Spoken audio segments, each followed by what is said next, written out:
Okay, here we go. That was fast. Okay. Hello. Today, if you're watching this video, it's probably because you missed class this week, which we missed you a lot. This video will also be helpful if you didn't quite understand what we did in class or if you need more help understanding. The purpose of it is to go over archetypes, what archetypes are, and then to introduce the assignment number 17 that we did in class this week.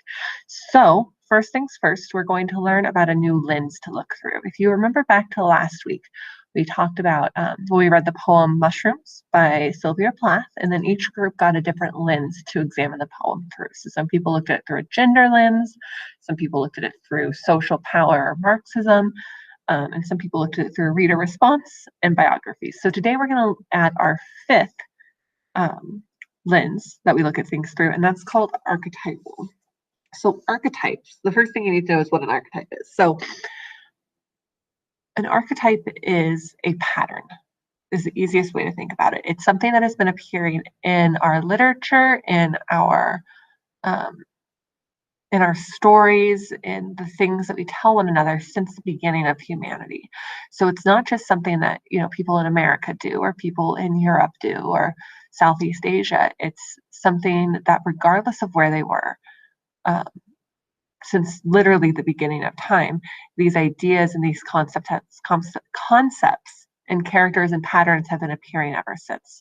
The idea comes from a philosopher or a psychologist, I guess, named Carl Jung, who talked about a collective psyche that we all share, collective memories, and stories that we all have in our heads innately when we're born. It's kind of like that idea of hive mind, where like we all share certain things, and that's what archetypes are those certain things. They need two things to be considered an archetype. It's a pattern that has appeared across time and space. So it appears regardless of where people are in a point of history and what time they're in. And a good example of this is a college class I took was about world fairy tales and fables from around the world. And I thought the most interesting thing was, and something that we focused a lot on, were the archetypes and the examples that we see throughout history, depending on where they are. They're the same. Over here we have a general example would be like the tortoise and the hare, right? Slow and steady wins the race. And other cultures and other people have that exact same story, but with different animals and told in a different language, because they're from somewhere else. But the important thing is that these people never communicated. There wasn't anyone that went around the world and, told this story of slow and steady wins the race. It was something that they wanted to teach their children, the people who came after them, these lessons. Another example of an archetype that we see a lot is going to be the wise old man. So when I say that, you might think of, Gandalf in Lord of the Rings, Qui-Gon Jinn, that's the name I was thinking of, and or Yoda. Yoda's the wise old man. He's not really a man, but the wise old person. In Star Wars, in Harry Potter, it's Dumbledore. And so, you can think of a lot of different examples of wise old men that appear throughout the stories that you read, and that's the point, right? Other examples of archetypes would include, hold on one moment, let me pull up right here for you. Archetypes would also include things like the damsel in distress, sorry, it's being weird, the devil figure, the evil genius, right? We've seen that a few times.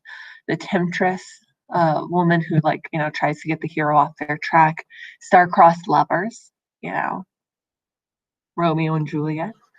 Then there are situation archetypes as well. So good versus evil, death and rebirth,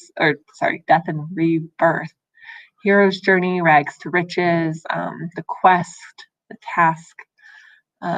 Settings would be garden, if you remember one of our illusion cards. Sorry, I'm going to do the Dora Explorer thing. The garden of what? Good, the Garden of Eden. Sorry. The wasteland, the tower, the small town. So for example, if you start reading a story and it's set in a small town, you can make a few assumptions right off the bat, right? That Everybody probably knows everyone else. It's a small town. Everybody's business is everybody's business. And maybe they're isolated from like cities or large communities. So they probably have a different way of life, right? So that helps give us insight into what the story might be about. It also just helps us create meaning in general. So here are the assumptions that we use when we do archetypal criticism. This is set up just like the cards that I gave you last week. Sorry, there are people outside the window. So I am watching them. You know how it is. You don't need to write this down because I already have it on Google Classroom for you, but I wanted to go through it just to make sure you understood. So the assumption, the first one is that meaning cannot exist solely on the page of a work, nor can that work be treated as an independent entity. So basically a text, a book, a fable, a story, anything you can imagine, you can't just read it for what it is, and you can't read it like in isolation from everything else. You know, you're thinking about the patterns, you're thinking about what you know beforehand. And the cool thing about archetypes is you basically already know what they are. I'm just putting a word to it. I'm just giving you a word to explain it. This goes back to the Carl Jung idea that humankind has a collective unconscious, a kind of universal psyche, which is manifested in dreams and myths, which harbors themes and images that are hardwired in all of us. Right, this battle of good versus evil, that's in our brains. That's a story that we've told from the beginning of time. And then these reoccurring myths, symbols, and character types, they appear and reappear in literary works. They're that pattern. So those are the assumptions we're making when we're going to look at a piece through an archetypal lens. The next thing we're going to go over are the strategies for when you're using those lenses. You're putting on your archetypal sunglasses. So you're going to consider the genre of the work and how that affects the meaning. So the most obvious is like a comedy is different from a tragedy, right? But even in a romance, if the genre is a romance, and how does that change what the story is about? Then it's, you know, it's not necessarily about a class struggle between, you know, the rich and the poor. It's about people who love each other, right? So that changes the meaning. The other thing to do is that you look for patterns and symbolic associations, such as black hats, springtime settings, evil stepmothers, and so forth from other texts you've read. For example, the springtime setting, that would be like, you know, we're coming out of winter, you know, everything is what? Good, it's regrowing. Yes, it's this rebirth. It's the start of a new life, which is just cool. So, you know, that happens in a story, you notice it. And then you're going to consider how your associations with these symbols, you're going to consider your associations with these symbols as you construct meaning from the text. So it's just like, you know, I handed you, it just sounds a lot fancier than maybe more complicated than it actually is. It's just like when I handed you the Mushrooms poem and I said, what does this mean? Right, that's you constructing meaning. The reader response was that one. But this one, when you look through archetypal lens, you're going to look at it and see, okay, what are the patterns that I see? What, you know, what symbols show up? And then you further it by saying, you know, what is it trying to teach people? Or what's the theme? What's the message? But that is where you start. So that is archetypal criticism. What your assignment is for this week. This website that I showed you is right here as well. I'm also going to add a video in that I found was incredibly helpful. And there's some cool graphics on it as well. So you're going to be looking through our lenses, assignment number 17. Here are all of the lit theory cards. So what that is all the cards that I gave you last week. Like if you had the gender criticism, this is the card you got. They're just all in one document, right? So you have social power, biography, archetypal, reader response. But after reader response, like we haven't gone over formalist, historical, post-colonial, or structuralist. So if you want to read those, you can, but I don't expect you to use those last 4. I just have them there because this is just one document. So you will use this if you need it. Then you're going to read a famous fairy tale. If you want help, like, you know, if you need a place to start, all the fairy tales are here, basically, all of the American fairy tales that we know. Right, so you pick one, read it, and then you're going to look at that fairy tale through 2 different lenses. You'll be doing this on your own, so you don't have group members, but the text is what fairy tale you pick. So you'll summarize it. What were the important things you noticed about the text before we read our discussion of lenses? So before you start to talk about lenses, like what did you notice? Did you notice that, there were, so I'm trying to think of an example. There were no women in the story. Maybe you noticed that there was an archetype. You're going to write that down. Which two lenses do you think might be most useful to apply to this text? And then which lenses do you think might not be particularly useful? Why? I'm going to, if you're still watching this video, I'm going to give you a little hint here, which is that you can't do a biographical criticism, right? Because we don't know who wrote fairy tales. So you're not going to use that one. All right. That'll be your why.